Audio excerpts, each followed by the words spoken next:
वकीलों के हितों की रक्षा करने के लिए कि हमारे वकीलों के बीच में जितनी भी समस्याएं उनको दूर करवाने का प्रयास किया जाएगा। मैं अवश्य विजय होऊंगा, ये मेरे को पूरा विश्वास है।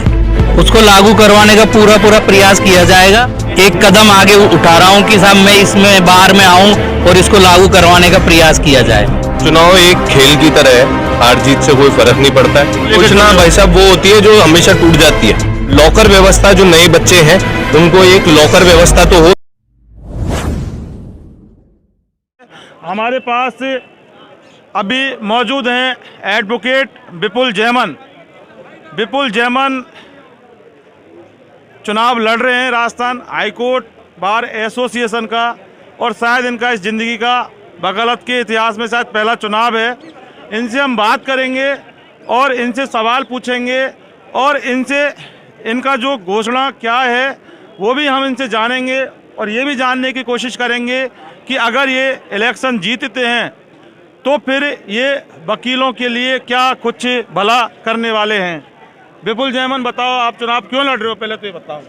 वकीलों के हितों की रक्षा करने के लिए, वकीलों की जो समस्याएं हैं उनको दूर करने के लिए। तो वकीलों का जो समस्या है उनको तो काफ़ी सारे कैंडिडेट लड़ रहे हैं। मैं ये पूछ रहा हूँ आपको कि आप क्यों, आपके दिल और दिमाग में क्यों आया कि चुनाव लड़ा जाए? मेन रीज़न तो यही है, इसीलिए आया दिमाग में कि हमारे वकीलों के बीच में जितनी भी समस्याएं हैं उनको दूर करवाने का प्रयास किया जाएगा। कौन से पद पर चुनाव लड़ रहे हैं आप? मैं एग्जीक्यूटिव मेंबर के पद पर चुनाव लड़ रहा हूं। मेरा बैलेट नंबर 9 है। कितनी पोस्ट है यहाँ पर? 8 पोस्ट हैं, 8। कितने कैंडिडेट हैं? 29 कैंडिडेट हैं, यानी 28 + 1 29 हैं। 29 है। तो आपको क्या लगता है पार पड़ जाएगी आपकी 29 में से? मैं अवश्य विजय होऊंगा, ये मेरे को पूरा विश्वास है। देखो, विश्वास के ऊपर पूरी दुनिया टिकी है और विपुल जैमन को पूरा विश्वास है कि ये 29 में से एक आदमी, एक पदाधिकारी ये भी होंगे जो कि इसको चुनाव को जीतेंगे। विपुल, चुनाव जीत भी गए आप, तो फिर वकीलों के लिए आप क्या कुछ करेंगे? पहले तो ये बताएं कि एडवोकेट प्रोटेक्शन एक्ट जो अभी तक सरकार ने लागू नहीं किया है, आप उसको किस तरह से लागू करवाएंगे? उसको लागू करवाने का पूरा प्रयास किया जाएगा। डेलीगेशन देंगे, उसका डेलीगेशन देंगे, और हमारे जो बार में पूरे सर्वसम्मति से उसको पास करवा के आगे क्रियान्विति पे प्रयास किया जाएगा। देखो, जब भी चुनाव होते हैं, सेशन कोर्ट के हों या हाई कोर्ट के हों, हमेशा एडवोकेट प्रोटेक्शन एक्ट को लेकर बात कही जाती है, लेकिन आज तक वो लागू नहीं हुआ। सवाल ये भी है, क्योंकि बहुत सारे सवाल वकीलों में से ही पैदा होते हैं कि साहब के चुनाव पे तो लड़ लिए जाते हैं इस दावे के साथ, लेकिन इसको अंजाम नहीं दिया गया, और वकीलों के ऊपर बहुत सारे अत्याचार भी होते हैं, क्योंकि कई घटनाएं भी हुई हैं, जिसके लिए एडवोकेट प्रोटेक्शन एक्ट लागू करना बहुत ज़रूरी है। तो आपको ये लागू करवाना पड़ेगा। इस सतत प्रयास की कड़ी में ही मैं ये एक कदम आगे उठा रहा हूँ कि साहब मैं इसमें बाहर में आऊँ और इसको लागू करवाने का प्रयास किया जाए। अच्छा, और जो नए वकील हैं उनके लिए बहुत काफ़ी समस्याएं होती हैं, तो उनके लिए आपके पास क्या घोषणा है, क्या योजना है कि उनके लिए आप क्या कर पाएंगे? उनके लिए स्टाइपेंड भी जारी करवाने का प्रयास किया जाएगा। एक हमारे यहाँ 3 शेड की अभाव है ई ब्लॉक से कोर्ट में जाने का, उसको भी दूर करवाने का प्रयास किया जाएगा। कैसा लग रहा है आपको? उनको बहुत अच्छा लग रहा है।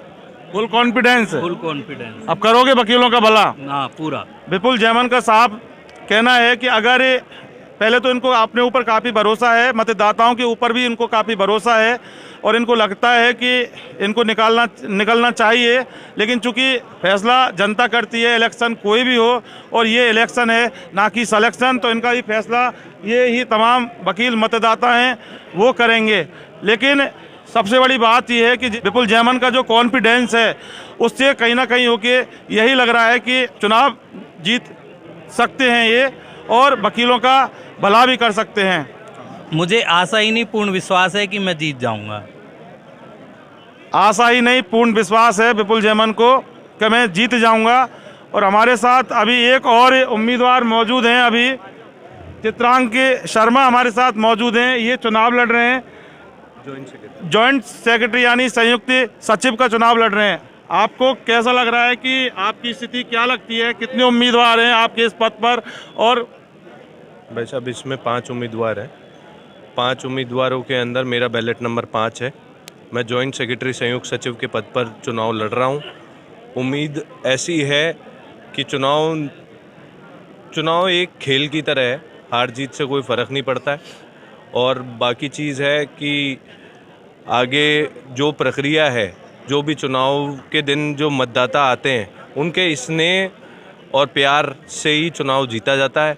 अगर उनका मेरी तरफ रुझान है तो मैं बहुत इस प्रेम का मैं उनको किस तरीके से लौटा पाऊंगा या दे भी पाऊंगा, इसका मैं ये अनुमानित तौर पे यही कह सकता हूं कि जो भी मेरे से बन पड़ेगा मैं भाइयों के लिए, वकील भाइयों के लिए और भी जो भी जिस तरीके की उनको मदद चाहिए होगी मैं उसके लिए हमेशा खड़ा अगर 3 घोषणा बताओ आपकी जो आप उस दावों को लेकर घोषणा भाई साहब वो होती है जो हमेशा टूट जाती है। घोषणा नहीं देता हूं मैं इतना ज़रूर कहता हूं कि जिस वक्त अगर मैं इलेक्टेड होता हूं या नहीं भी होता हूं कोई फ़र्क नहीं पड़ता उस चीज़ से, लेकिन बात ये है कि मैं वकील भाइयों के हित के लिए जो नए बच्चे आते हैं यहाँ पे उनको अभी जैसे चैम्बर सुविधा नहीं है, तो चैम्बर ऐसा तो नहीं है एक ही दिन में खड़े हो जाएंगे, ऐसा भी नहीं होता है।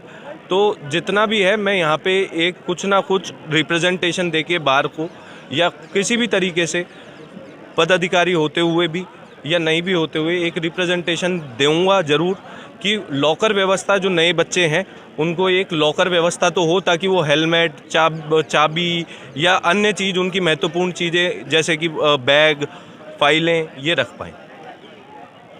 ये इनका कहना है कि घोषणा नहीं करता हूं मैं, लेकिन हाँ अगर ये चुनाव जीतते हैं चित्रांग शर्मा तो कुछ काम जरूर अवश्य ये करेंगे जो कि इन्होंने कहा है, लेकिन फैसला जनता ही करेगी। 17 को रिजल्ट भी सामने आ जाएगा, उसमें चित्रांग के शर्मा कहाँ रहते हैं ये वही वक्त बताएगा जब मतदान की पेटियां खुलेंगी और रिजल्ट आएगा। पवन कुमार के साथ इन्वेस्टिगेशन मीडिया के लिए मैं जितेंद्र शर्मा।